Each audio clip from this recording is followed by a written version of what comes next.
घर पर दीपावली पूजन की आरती करते हुए और आप लोगों को दिखाएँगे हम अपने दीपावली की तैयारी कैसे चल रही थी।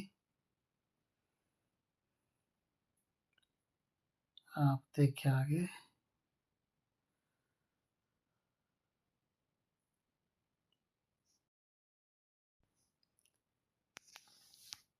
तो आप लोगों को दिखाया हमने घर पे दीपावली की पूजन का तैयारी कैसे करा हमने, आरती करी और यहाँ ये हमारा पूरा मंदिर,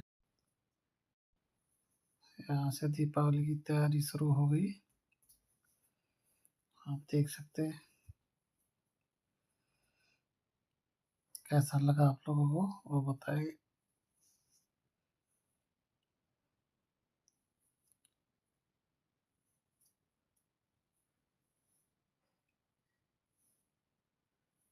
ज़रूर बताएँ।